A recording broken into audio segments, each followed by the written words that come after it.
Professor, a gente também passou a vida ouvindo aquela versão tradicional do Êxodo, né? De que o povo de Israel foi parar lá no Egito, aquela história toda, ficaram lá alguns anos, séculos, né? E depois eles foram libertos, e aí foram 600 mil homens, fora mulheres e crianças, atravessar o deserto, ficaram 40 anos. GPS péssimo esse também, né? 40 anos num espaço relativamente pequeno, né? E depois tomaram e tal. Essa leitura do Êxodo, ela é ficcional? O que teria sido, de fato, então, o Êxodo? Ou é apenas uma catequese para a época? O livro do Êxodo é ficção, como o livro de Josué, ficção pura. Mas é uma ficção de retroprojeção no passado de acontecimentos que estão se dando no momento em que o texto é produzido. O Êxodo é uma releitura da vinda da Golá, do pessoal cativeiro. Basta o pessoal ler Isaías 40. O Isaías 40 disse, né? Todo vale seja aplanado para que passe Yahvé. Aí o que o pessoal faz? Ele está usando o Êxodo como referência. Não, é o contrário. O Êxodo está sendo inventado como ilustração. Eu tenho uma ideia muito própria, por conta das minhas exegeses e publicações que eu fiz. Quando o pessoal do cativeiro babilônico voltou, eles usaram um mito babilônico e um mito israelita. O pessoal é judeu, né? O mito do Êxodo é um mito israelita, 200 anos no passado. E o mito do dilúvio é o mito babilônico. Quando eles voltam, eles vão enfrentar a resistência da população campesina, tanto porque eles vão tomar a terra que os camponeses readquiriram nesses 70 anos, quanto mudar a religião da população. Então, a população vai resistir, inclusive violentamente. No campo da resistência, o pessoal que veio usou a autoridade persa e enfrentou com a autoridade persa as resistências populares. Eles tinham mandato persa. No campo ideológico, que é o mais importante, porque você pode usar violência por 10 anos, mas não consegue usar violência por 100 anos. O sucesso a longo prazo vem do controle populacional pelos mitos. Eles, então, pegaram o conteúdo da crítica popular e responderam à crítica popular com 2 mitos. O povo disse para eles que Yahvé os levou para a Babilônia porque eles eram condenados, eram maus, perversos, e por isso Deus usou os babilônicos para vir tirar eles de Jerusalém, levar para o cativeiro e devolver a terra para a população.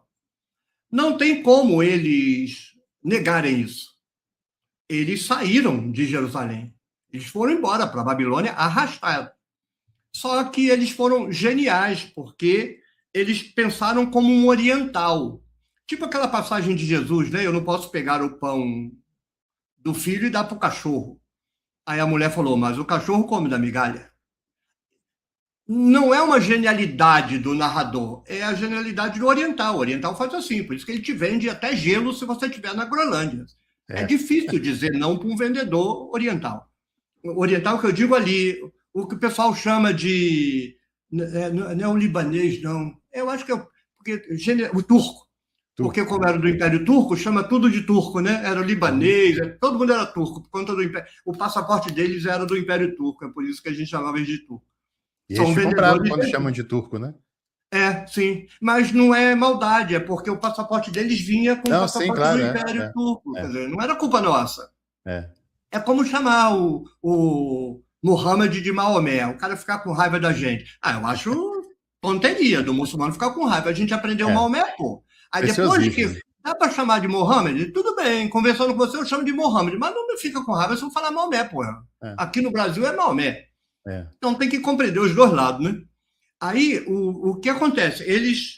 Como é que a gente pode aceitar que a gente foi expulso, mas que a gente é que está certo? Não é que a véia estava com raiva da gente e tirou a gente, a véia estava com raiva deles que ficaram. O texto do dilúvio. No texto do dilúvio, a divindade não expulsa o culpado. preserva. Quem sai do lugar que vai ser inundado é quem é o justo. E quem fica é que é o condenado. Então eles pegaram a narrativa do dilúvio e usaram para alegorizar o fato histórico deles terem ido para a Babilônia, por isso que a arca vai para Ararat. No mito da Babilônia, que é uma alegoria do dilúvio, eles não inventaram o mito é babilônico. Só que o cara viu, pô, a gente pode usar isso aí. Mas é nesse cálculo frio? Sim, é nesse cálculo frio. É exatamente assim que eles fazem. Eles precisam de uma narrativa para convencer a população que seja estruturalmente, que você possa encaixar na situação. Tipo a discussão de Jesus com a mulher, e Jesus se deu por vencido, né? Jesus olhou para ela. Se é um de nós, xingava ela, né? Quem você acha que é? Mas na cultura oriental, perdeu. A resposta dela foi genial. Pegou ele nas próprias palavras dele. Né? Então, eles fizeram isso. Nós não fomos castigados, vocês é que são castigados. É óbvio que a população que vai ouvir isso dá uma banana para o cara, mas esse mito não é para a população, é para os filhos. E vai funcionar porque quem vai ensinar para os filhos é esse cara, porque quem não morrer fica com medo da violência para os filhos, então passa a repetir para os filhos o que o cara manda. Essa violência, para mim, já é a mais terrível.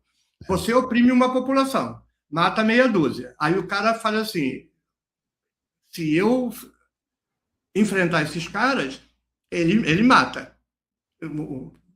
Espero que o pessoal não fique escandalizado de achar que o pessoal que veio da Babilônia matou, gente. Matou. É como reforma protestante, é conforme o cristianismo, é como o surgimento do islamismo, o Mohammed com seu exército, mas matou foi muita gente para impor o monoteísmo. O pessoal da Golá fez a mesma coisa. Só que não morreu muita gente, porque o pessoal, opa, o negócio é sério.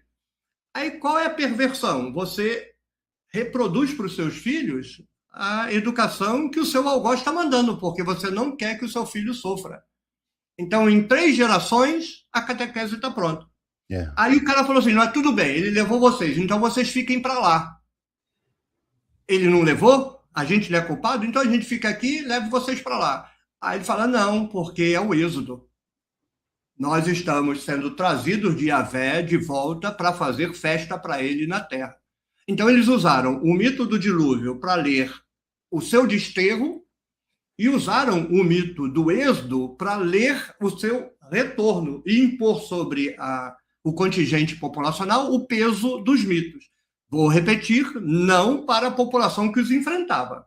A população que os enfrentava enfrentou, inclusive, a morte. É só ler Zacarias, por exemplo, que é um texto contemporâneo aos fatos, e lá está escrito, Zacarias 13, todo que se levantar como profeta, pai e mãe deve matar a espada.